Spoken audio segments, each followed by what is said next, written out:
Nah, faslun fi ahkamil khul'i. Pasal yang menjelaskan beberapa hukum. Ahkam ini adalah kata jamak.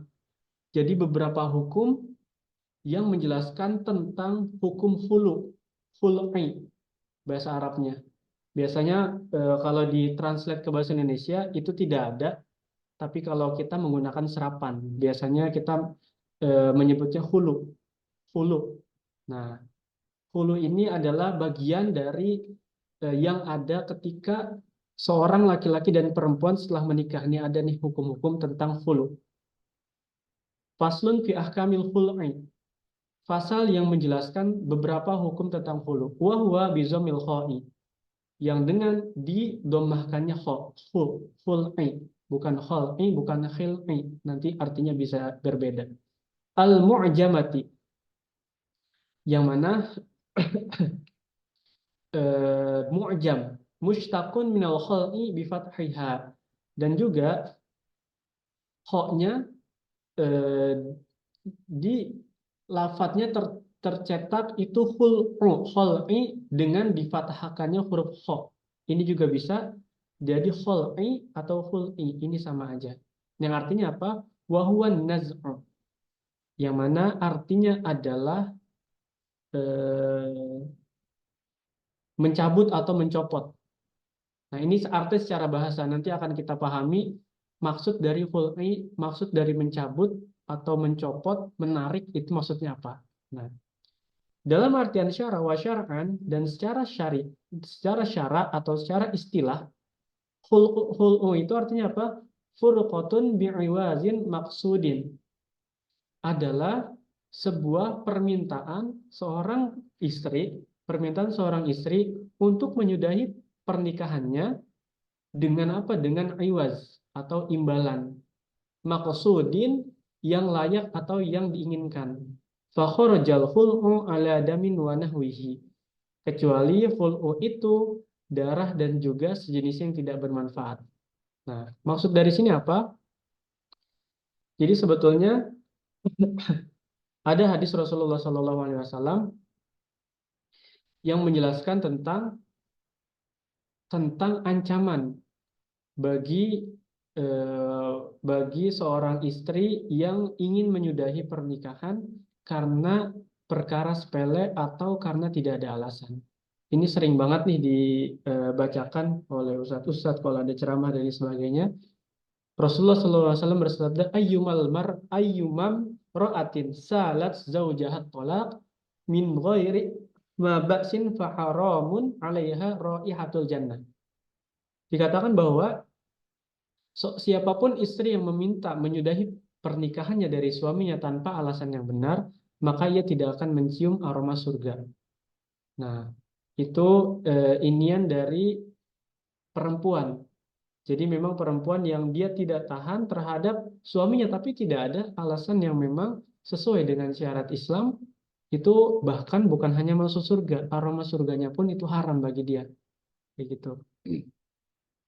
Nah, terus kita di sini dibahas kapan sih perempuan itu boleh atau tidak sampai ke perkara haram untuk mencium aroma surganya Allah Subhanahu wa taala dalam pernikahan ketika dia menginginkan menyudahi pernikahannya. Ini serem banget ya. Ada langsung bahas 10 aja. Tapi ini penting. Ini bukan perkara yang oh ternyata ini boleh, tapi ini perkara yang kita harus hati-hati terhadap hal seperti ini.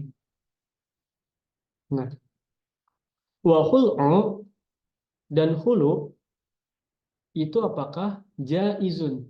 Dia jaiz atau boleh. Atas apa? Ala iwazin ma'lumin maqdurin ala taslimihi. Dari imbalan yang maklum, yang diketahui dan mampu diserahkan. Nah, sebelum ke selanjutnya nih, biar kita paham, ada sebuah cerita dari sahabat namanya Sabit bin Qais. Ini sahabatnya itu dia ceritanya si istri sahabat ini dia ahli syair. Pokoknya dia kalau pidato di mana-mana itu jago banget ngomongnya, retorikanya bagus. Terus juga kata-katanya tersusun, public speakingnya bagus banget kayak gitu. Tapi ternyata ada permasalahan di rumah tangganya, Yang mana salah satunya istrinya itu tidak mendapatkan hak-hak sebagai istri, tidak terpuaskan dan lain sebagainya sebagai istri. Laki-lakinya ini jago banget, apa namanya sih, pidato dan lain sebagainya, sahabat. Nah terus si istrinya ini meminta kepada Rasulullah SAW untuk apa? Untuk meminta menyudahi pernikahan. Kalau bahasa sekarang mah menggugat cerai. Nah si istrinya nih, tapi dijelaskan sama dia bahwa alasan-alasannya seperti ini dan seperti itu, bahwa alasannya memang bisa diterima oleh syariat Islam. Nah, alasan-alasannya seperti apa? Minggu lalu kita sudah belajar. Alasan-alasannya salah satunya adalah kalau si laki-laki atau perempuan mempunyai penyakit kelamin. Yang kemarin ada bahasa-bahasa istilahnya ba'as dan juga apa namanya massage dan lain sebagainya, yang mana artinya itu adalah HIV, AIDS, impoten, dan lain sebagainya. Nah, itu perkara-perkara yang memang dibolehkan antara laki-laki atau perempuan itu untuk menyudahi pernikahannya. Nah, sahabat ini, dia apa? Sahabat ini dia bilang si istrinya nih ke Rasulullah SAW bahwa suami saya begini dan begitu. Terus akhirnya minta disudahi pernikahannya. Nah, ternyata dibolehkan. Dengan apa? Terus ditanya sama Rasulullah, dulu memberikan mahar seperti apa? Nah, maharnya adalah tanaman beberapa hektar yang sangat luas, ladang yang sangat luas, hingga akhirnya si istri tersebut menggugat cerai dan harus mengembalikan imbalan tersebut. Imbalan ini maksud adalah mahar yang diberikan. Jadi ketika si istri itu menggugat cerai itu boleh dilakukan dengan membawa imbalan ataupun mahar yang diberikan oleh si suami ketika pernikahan. Itu digugat cerainya pakai imbalan tersebut dan akhirnya bisa diterima. Dengan alasan apa? Dengan alasan-alasan yang memang sangat-sangat jelas, seperti penyakit dan juga kalau di zaman sekarang itu masuk KDRT. Jadi daripada si istri ataupun si suami tersebut menderita, apalagi kekerasan bukan hanya mental tapi juga fisik, itu dalam Islam itu ada yang namanya khulu bagi perempuan dan juga bisa talak bagi laki-laki. Nah, apalagi zaman sekarang, kemarin melihat berita-berita, serem-serem banget ya. Kalau kasus KDRT itu ada yang pakai setrika, ada yang pakai apa. Ya Allah, orang kalau misalnya nggak cinta, ngapain dinikahin ya? Atau kalau misalnya udah dinikahin, ya harus dijaga baik-baik gitu. Apalagi kan ibaratnya kita kalau mau menikahi seseorang, itu orang tersebut kan sama orang tuanya udah dijaga dari kecil sampai 20 tahun lebih, dijaga sama orang tuanya, lah habis itu kita nikahin, tinggal sama kita, kalau kita sakitin, lah kita udah kayak bukan manusia yang punya peri kemanusiaan. Udah baru dinikahin, habis itu disakitin. Kan itu kan memang perkara yang sangat tidak baik bagi kita ya. Nah itulah kita juga mungkin nggak ngerti apa sih kok motif dari KDRT, kok bisa orang KDRT ya. Padahal mah kan dari awalnya udah saling cinta, terus juga memang dalam pernikahan itu ada beberapa apa namanya, beberapa masalah, beberapa apa yang itu mungkin bisa diselesaikan dengan salah satunya komunikasi yang baik. Tapi itu mungkin karena ada amarah dan lain sebagainya hingga akhirnya melakukan KDRT. Padahal itu juga kita nggak ngerti kok bisa kayak gitu. Nah, itu jadi ini membahas tentang hulu atau gugatan cerai bagi seorang perempuan kepada suaminya. Nah, tapi alasan-alasannya itu tidak tidak hanya karena tidak hanya karena emosi belaka ataupun hal-hal yang memang sepele, tapi memang alasan-alasannya bisa diterima di syariat.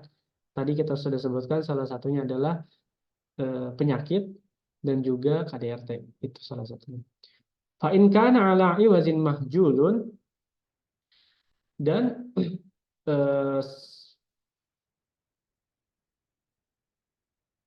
mahjulin ka'an khala'aha ala saubin ghairi muayyanin banat bimaharil misli. Dan juga jika hulu menggunakan iwaz atau imbalan yang tidak maklum, tidak diketahui, seperti seorang suami itu melakukan hulu pada istrinya dengan imbalan berupa pakaian yang tidak ditentukan. Jadi misalnya nggak jelas nih mahar dan lain sebagainya, maka apa? Maka istri tersebut tertalak bain dengan memberikan ganti mahar misil. Jadi si istri tersebut ketika diberikan mahar dan di awal tapi mahar itu memang tidak jelas ukurannya dan juga mungkin sudah hilang dan lain sebagainya, maka dikembalikan si imbalan tersebut atau mahar tersebut dari si istri yang dia ingin menggugat kepada suaminya dengan apa? Dengan ganti mahar misil atau mahar yang memang biasa yang digunakan oleh apa? Oleh warga setempat, oleh masyarakat setempat. Biasanya berapa? Yaitu yang diberikan si istri kepada suami dan itu sudah jatuh talak bain namanya. Talak bain itu yang tidak bisa kembali lagi talaknya. Kalau si istri sudah menggugat cerai. Beda seperti nanti nih, nanti kita bahas kalau misalnya si suami menalak. Jadi kalau dalam Islam, ini kalau di zaman sekarang ya, itu udah banyak banget hal-hal yang apa namanya sih, hal-hal yang tidak sesuai dengan syariat Islam. Maksudnya gimana? Jadi dalam Islam itu, dalam Islam, masyarakat sekarang itu kalau misalnya habis talak nih si perempuan sama laki-lakinya, itu biasanya si perempuan malah pulang misalnya ke rumah orang tuanya atau malah pisah ranjang. Ini sebetulnya pisah ranjang itu hal yang kalau dalam Islam tidak dianjurkan dan ini persepsi yang salah sampai sekarang. Pisah ranjang terus juga malah pindah rumah, malah ke orang tuanya dan lain sebagainya. Ketika suami menalak talak satu, kamu saya talak. Dan talak satu itu nanti talak yang bisa rujuk kembali. Itu tidak dianjurkan sebetulnya dalam Islam. Yang dianjurkan adalah ketika si suami itu mentalak istrinya, mungkin dalam keadaan amarah atau dalam keadaan yang tidak bisa diinikan emosinya dan lain sebagainya. Akhirnya mentalak kamu, saya talak satu. Saya meminta untuk apa namanya kita talak ada talak satu kamu dan lain sebagainya dan ketika udah ada talak satu itu kan harus ada rujuk kembali antara suami dan juga istri. Rujuknya itu beraneka ragam. Bahkan dalam Islam, dia ngobrol terus juga pegangan tangan pun itu sudah dikatakan rujuk kembali. Kalau misalnya talaknya masih talak satu. Atau yang lebih baiknya juga menghadirkan dua saksi, terus saksi itu hadir di tengah-tengahnya si suami bilang, saya ingin rujuk kembali ke istri saya. Di dua saksi tersebut hingga akhirnya rujuk kembali. Nah, yang salah persepsi masyarakat adalah ketika mentalak satu si suami itu langsung pisah ranjang. Itu yang salah. Kenapa? Karena yang dianjurkan adalah tidak ada pisah ranjang dan tetap dengan apa? Dengan kegiatan sehari-harinya, dengan rumah yang sama, terus juga melakukan kegiatan yang sama. Nah, kenapa Islam menganjurkan seperti itu? Agar nanti kalau misalnya emang udah sehari-hari bareng, terus juga misalnya nggak ngobrol sehari dua hari, lama-kelamaan bakal mikir antara laki-laki sama perempuan. Ya Allah ini istri saya kasihan banget ya, masa saya talak? Atau si istrinya juga, ya Allah ini kok suami saya masih bertanggung jawab gini, masa saya mau udahan sama dia? Yang akhirnya dalam Islam, ketika ada talak tersebut dan tidak dianjurkan untuk pisah ranjang dan juga pindah ke orang tuanya, agar tumbuh kembali benih-benih kasih sayang, benih-benih cinta yang ada di si laki-laki dan juga perempuan, hingga akhirnya kembali rujuk kembali.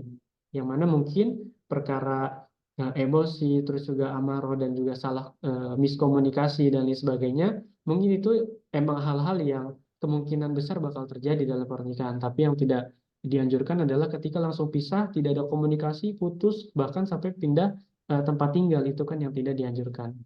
Yang mana itu juga ada batasnya. Kalau udah melewati batas, nanti kita akan bahas yang lebih panjang lagi. Misalnya nih, si laki-laki tersebut mentalak seorang istrinya, kamu saya talak satu. Talak satu itu kan yang boleh kembali rujuk atau kembali lagi untuk ke si perempuan. Nah, tapi ketika udah talak satu, itu ada batasnya kembali, yaitu 3 bulan, 3 kali masa iddah. Nah, kalau udah 3 kali masa iddah, si laki-laki nggak kembali lagi ke si perempuan dan tidak ada komunikasi sama sekali, itu berarti talaknya sudah selesai habis. Kayak gitu. Harus ada nanti penyegaran pernikahan lagi. Tapi di selama 3 bulan tersebut, kalau misalnya masih ada romantisan dan lain sebagainya, ya udah itu berarti bisa rujuk kembali. Asal pertama, kalau misalnya memang kita sangat-sangat emosi dan lain sebagainya, utamakan ketika mentalak itu talak satu aja. Kalau misalnya udah nggak bisa dikontrol lagi emosinya, ya udah saya talak satu. Tapi setelah itu diredakan emosinya, terus juga tidak sampai tidak sampai pisah ranjang, tidak sampai meninggalkan istri dan lain sebagainya, tetap melakukan kegiatan-kegiatan yang semestinya sehari-hari. Dan disitulah insya Allah, kalau misalnya memang eh, kita masih dalam lingkup Islam, insya Allah Allah Subhanahu Wa Taala akan memberikan kasih sayangnya ke hati-hati kita, ke hati laki-lakinya dan perempuannya, sehingga dalam pernikahan tersebut ada yang namanya introspeksi. Jadi setelah talak itu juga bukan hal yang sangat buruk, tapi setelah itu ada introspeksi dan juga saling meminta maaf dan juga saling memperbaiki apa yang kesalahan yang telah diperbuat. Nah, itu kan memang bisa terjadi ketika keduanya sama-sama saling mengerti dan melakukan kegiatan sehari-hari agar asal tidak pisah ranjang. Nah, itu istilah pisah ranjang itu sebetulnya yang sangat beresiko. Karena kan kalau udah nggak ketemu, lama-lama bakal hilang tuh kisah cintanya.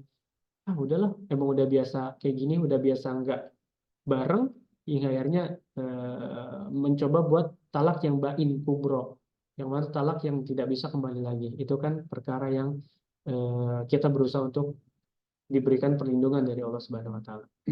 Nah, itu.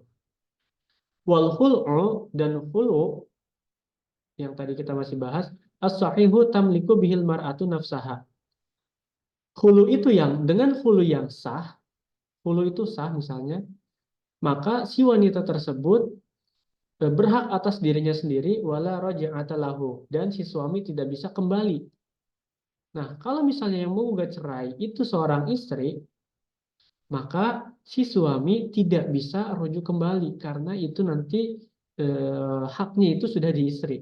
Maksudnya kayak gimana? Kalau talak, si suami itu masih bisa rujuk. Bahkan dengan pegangan tanganannya itu bisa dikatakan bisa rujuk kembali. Tapi kalau hulu, kalau misalnya si istri yang sudah menggugat dengan hulu yang sah maksudnya adalah dengan alasan-alasan yang jelas, itu maka apa? Maka si suami tidak punya hak untuk merujuk atau tidak punya hak untuk mentalak. Itu juga tidak punya hak di antara keduanya. Nah, misalnya apa? Ai az-zawji 'alaiha. Yaitu tidak bisa rujuk kembali ke wanita tersebut. Sawaun kana al-iwazu sahihan aw la. Baik iwatnya itu atau imbalan yang diberikan si istri tersebut sah ataupun tidak, tapi selama perkara hulu ini, gugatan cerai ini, dan alasannya memang jelas, itu si suami haknya itu akan tergusur, yang mana haknya itu ada di tangan istri. Illa binikahin jadidin, kecuali dengan pembaharuan nikah, dengan akad nikah yang baru. Jadi misalnya si istri tersebut menggugat cerai, itu kan jatuh hulu. Nah, kalau udah hulu, sah hulunya itu kan nggak bisa rujuk kembali si suami, kecuali dengan apa? Dengan nikah yang baru lagi. Jadi dia adakan lagi tuh penghulu, terus juga ada dua orang saksi dan juga wali, nikah baru lagi, baru nanti nikahnya bisa kembali, bisa diterima dan juga sah, kayak gitu.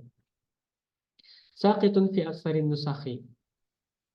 Nah, yang mana sakitun, yang mana kecuali dengan apa namanya yang sakitun fi aksarin nusakhi, yang mana jatuh atau banyak dituliskan di beberapa nas ataupun kitab-kitab, yang mana kalau misalnya gugatan cerai tersebut sudah sah sesuai syarat-syarat yang memang atau alasan-alasan yang bisa diterima seperti penyakit dan juga KDRT, itu hak sepenuhnya ada di istri kecuali dengan nikah yang sah. Nah, kenapa nikah yang sah? Nikah yang baru, karena kan dalam nikah yang baru itu harus persetujuan istri lagi. Jadi kalau misalnya khulu ini, nikah yang baru kita minta persetujuan istri lagi karena dia punya hak. Kalau dia menerima dan juga bisa memaafkan kesalahan yang sebelumnya, itu berarti nikahnya sah lagi. Beda dengan talak. Kalau talak itu suami yang menjatuhkan talak dan suami sendiri juga yang masih punya hak buat merujuk kembali. Tapi kalau udah hulu itu tidak bisa. Gitu. Cuma ini memang hal-hal yang kita apa namanya sebisa mungkin untuk meninggalkan ataupun menjauhkan hal-hal seperti ini. Kalau misalnya kita ada kata-kata yang atau emosi atau kata-kata yang memang tidak enak gitu didengar oleh seorang istri, udah kita tahan dulu, kita tahan gitu. Karena memang kesabaran dan juga apa ya, sabar, tawakal, dan juga menerima apa adanya itu menjadi salah satu pokok dalam pernikahan. Di banyaknya godaan-godaan, di banyaknya masalah-masalah mungkin yang ada dalam pernikahan. Jadi memang alhamdulillah ya karena memang kita umurnya udah 20-an ke atas, apalagi 25 ke atas, itu kalau kita lihat secara kematangan usia, insya Allah kita sudah memahami bahwa pernikahan itu bukan hanya soal cinta aja, bukan hanya soal apa namanya sih, yang mesra-mesraan aja. Tapi kan kita, alhamdulillah ya karena memang umur kita sudah segini, kita bukan hanya memikirkan bucin, tapi juga kita memikirkan bagaimana pernikahan itu adalah sebuah rumah tangga yang di dalamnya itu isinya ibadah. Yang kita berdua terus juga ngomong baik ibadah, terus membantu istri ibadah, mengerti hak dan kewajibannya juga ibadah. Yang mana insya Allah di dalamnya juga kita niatkan, yang pertemuan pertama kita jelaskan bahwa salah satu niat kita adalah memperbanyak atau meneruskan keturunan generasi Islam. Yang mana nanti ketika Rasulullah SAW itu di akhirat, itu akan senang kepada orang-orang yang punya anak banyak dan anaknya tersebut itu generasi Islam yang baik. Karena Rasulullah akan bangga, oh ini nih umat saya nih banyak, umat Islam saya banyak. Nah karena memang kita adalah umat Islam yang senantiasa insya Allah menjaga syariat-syariat Islam, Rasulullah juga nanti akan senang. Kita niatin aja biar Rasulullah itu bisa senang dengan kita itu menikah. Salah satunya juga dengan hadis bahwa nikah sunnati, bahwa nikah itu adalah sunnah dan barang siapa yang ingin mengikuti sunnahku maka menikahlah, dan barang siapa yang tidak mengikuti sunnahku malah maka apa, falaisa minni, maka dia itu tidak termasuk kepadaku. Dan kita udah itu aja niat kita untuk mengikuti sunnah Rasulullah, dan juga untuk banyak apa namanya sih, untuk bukan hanya tinggal bersama tapi juga hidup bersama, terus di dalamnya banyak hal-hal yang terlihat kayak isinya romantis doang tapi ternyata dia bernilai ibadah. Kayak misalnya gini, di antara kita itu yang ibadah sehari 8 jam, apalagi 20 jam, apalagi 24 jam, itu kan kayaknya nggak ada di antara kita ya. Itu susah banget untuk ibadah seperti kayak gitu. Nah, bahkan sholat kita aja sehari misalnya ada 5 waktu, setiap sholat 5 menit atau paling lama banget 10 menit. Kalau dikali 5 aja 50 menit, nggak ada 1 jam. Nah, ibadah kita sedikit itu. Baca Al-Quran misalnya, paling sehari itu 10 menit atau paling lama 30 menit. Udah 1,5 jam.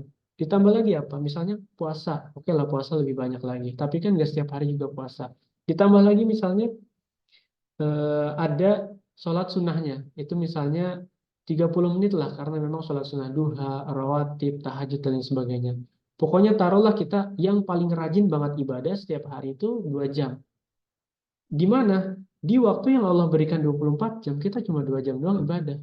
Nah, terus apa yang kita bawa nanti di akhirat? Apa yang nanti kita bawa di alam kubur? Apa yang nanti kita jawab ketika Munkar dan Nakir itu nanya kepada kita? Itu kan sedikit yang kita jawab ya. Nah, bagaimana caranya agar kita itu dengan ibadah yang sedikit, tapi nanti pahalanya atau ganjarannya besar? Jadi ada salah satu kisah yang mana orang yang kaget ketika berada di akhirat. Jadi orang itu kaget. Kagetnya gimana pas dia datang ke akhirat, dibagiin buku amal, terus dia kaget. Wahai malaikat, ini kok buku amal saya, kan ada namanya malaikat yang ini kan amal kiroman katibin. Itu bingung dia. Malaikat kok buku saya tebal banget. Buku amalan baik saya kok tebal banget malaikat. Saya kayaknya dulu nggak pernah amal sebanyak ini deh.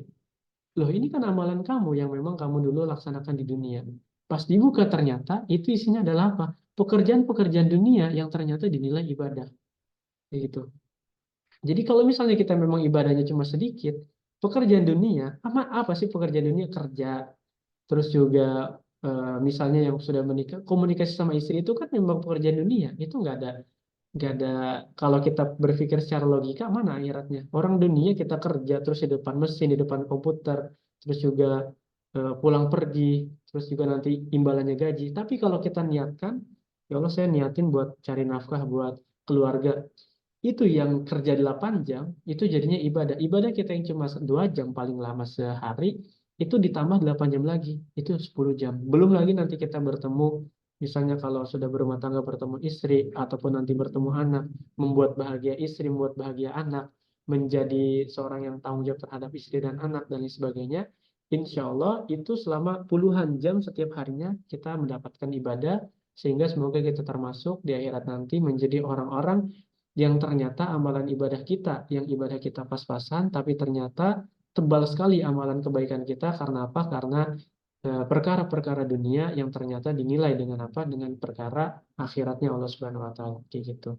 Karena kan innamal a'malu binniyat, semuanya setiap pekerjaan itu tergantung niatnya. Fa innama likulli imri'in ma nawa. Dan sesungguhnya orang itu mendapatkan apa? Mendapatkan sesuai dengan yang diniatkan.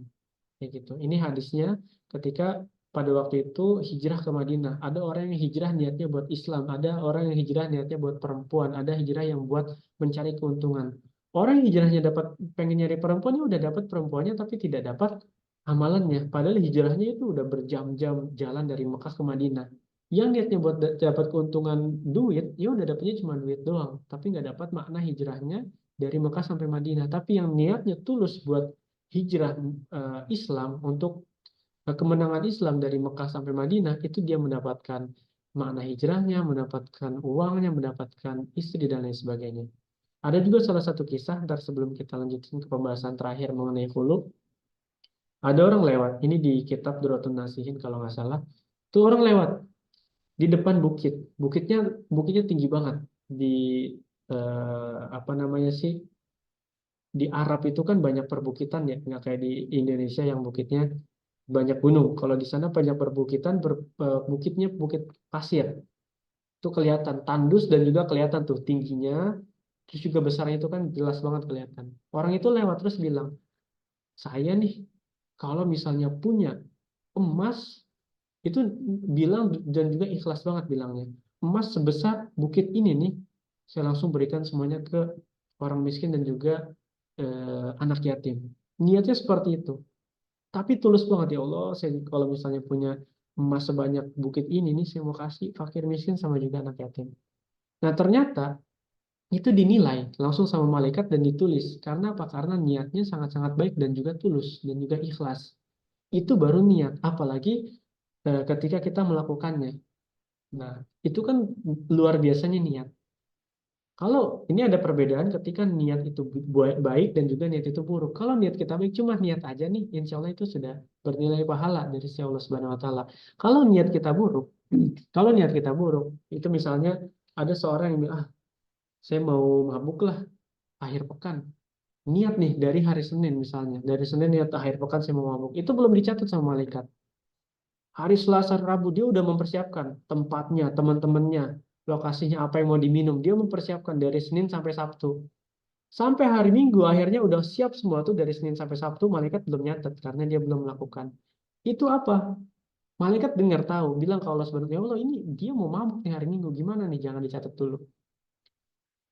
Gitu. Lah lah malaikat jangan dicatat dulu. Terus habis itu hari Minggunya udah ada hari Minggu. Udah ada teman-temannya, udah ada tempatnya, terus minumannya udah ada, udah siap mau mabuk. Datang ke tempatnya masih belum dicatat. Sampai dia itu ketemu sama teman-temannya dan melakukan niatnya dari hari Senin buat mabok, itu pun belum dicatat sama malaikat. Malaikat udah bilang, ya Allah, saya mau nyatetin ini, dia udah ngelakuin mabok. Belum, jangan dicatat. Sampai kapan? Sampai dia itu mabuk, besoknya itu masih belum catat. Kenapa? Kata Allah Subhanahu wa taala, ya malaikat, siapa tahu hambaku ini besoknya akan bertaubat.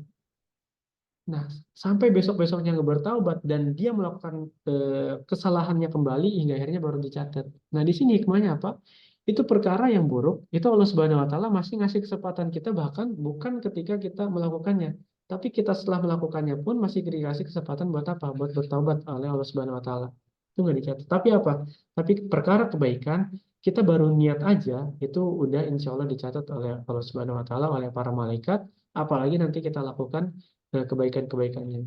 Soalnya ada tuh dari waktu itu pernah baca ilmu psikologi bahwa orang yang dia punya cara berpikir yang baik itu maka dalam ini aja lah, dalam apa namanya sih, dalam prinsip ekonomi tuh kayaknya pernah dengar dah.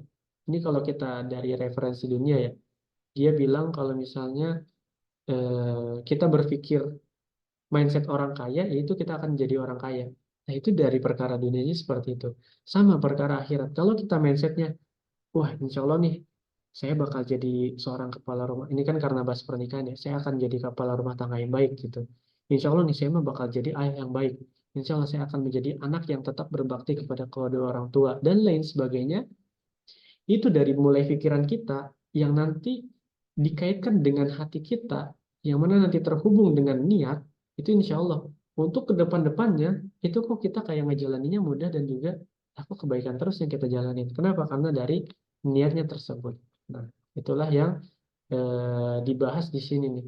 Dibahas di bagaimana niat kita di awal untuk pernikahan untuk banyak hal yang memang baik, entah itu dalam perkara akhirat, perkara dunia, yang mana perkara dunia pun yang kita kerjakan ya udah kita niatin aja buat akhirat, yang mana ibadah kita yang pas-pasan, insya Allah bisa ke backup, bisa kedorong sama amalan-amalan dunia yang ternyata itu dinilai sebagai amalan akhirat.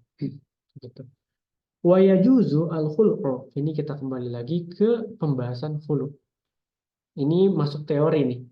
Ini teori yang teori fikih. Wa yajuzu dan boleh. Apa yang boleh? Al-khul'u. Khulu itu boleh. Dalam keadaan apa? Fit tuhri. Dalam keadaan suci. Wa fil haizi. Dan juga dalam keadaan haid. Jadi si perempuan itu dia suci ataupun dia haid, dia boleh apa boleh menggugat cerai.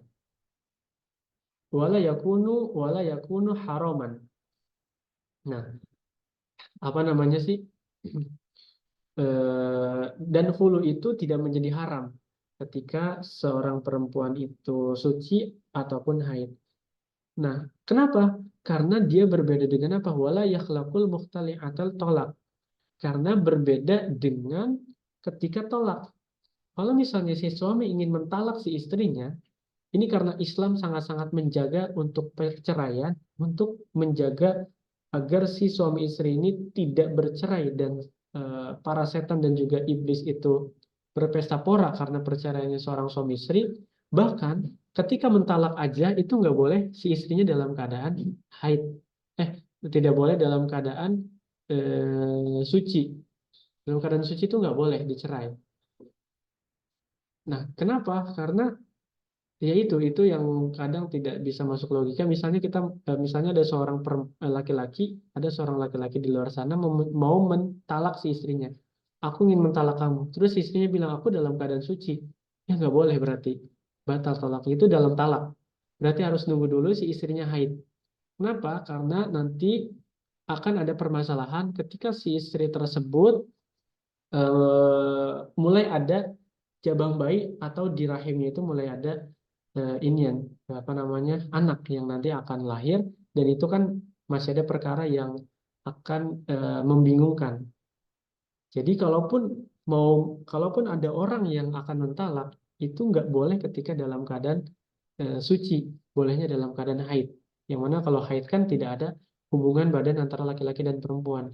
Nah, kalau dalam keadaan suci pun itu tidak boleh lagi kalau misalnya, nih misalnya habis haid, terus baru banget selesai haidnya terus suci, itu juga tidak boleh ditalak kalau misalnya sudah berhubungan badan. Misalnya habis haid hari pertama ada hubungan badan antara laki-laki dan perempuan, itu kan habis haid terus suci, itu juga nggak boleh ditalak. Kayak gitu. Tunggu sampai jelas. Kalau misalnya apakah ada bayi yang terkandung di rahim si perempuan tersebut. Itu kan banyak batasan-batasan untuk seorang itu mementalak. Nah, itulah hikmahnya bahwa Islam juga itu sangat membatasi seorang yang ingin menyudahi pernikahannya. Karena apa? Karena memang itu hal yang sangat tidak disukai oleh Islam, dan juga perkara yang bahkan kalau misalnya diinginkan oleh perempuan dan tidak ada alasannya, itu aroma surganya aja kan tidak bisa dicium. Nah, itulah bagaimana ribetnya dan juga sulitnya untuk menjatuhkan talak. Wala yakhlaqul mukhtali'atat talak, yang mana selanjutnya si wanita yang telah hulu, maksudnya wanita udah menggugat cerai dan juga si wanita tersebut sah hulunya dengan syarat-syarat yang ada, dengan alasan-alasan yang jelas, maka apa? Maka tidak boleh ditolak, tidak boleh ditalak. Misalnya si laki-laki ini karena memang malu, masa sih perempuan yang menggugat saya cerai, sayalah yang akan mentalak dia, itu nggak bisa. Kalau misalnya sudah ditalak, sudah dihulu, hulu itu tadi sudah digugat sama perempuan dengan alasan yang jelas, sudah berarti hak dan kewajibannya berada di tangan perempuan. Gitu. Bi khilafi raja'iyati fayalhaquha. Berbeda dengan istri yang tertalak roji'i, maka bisa untuk ditalak. Kalau misalnya talaknya jatuh dari seorang laki-laki, maka itu hak dan juga kewajibannya itu kembali ke laki-laki. Kalau jatuh dari perempuan atau gugatan cerai, itu nanti jatuhnya lagi hak dan kewajibannya ke si perempuan. Kayak gitu. Ini kita eh, agak ini ya, sensitif bahasnya malah langsung hulu. Tapi nggak apa-apa, ini buat pengetahuan kita, yang insya Allah kita juga bisa maklum atau tahu nih. Minimal kalau misalnya ada nanti keluarga kita, ataupun orang terdekat kita yang memang ada hal-hal yang perlu diselesaikan, itu alangkah baiknya kan, nah itu diselesaikan dengan baik-baik dan tidak langsung mengambil keputusan terakhir. Ini kan keputusan terakhir yang mana hulu ataupun eh, talak kayak gitu. Talak juga kan nanti ada satu, dua, tiga, gitu.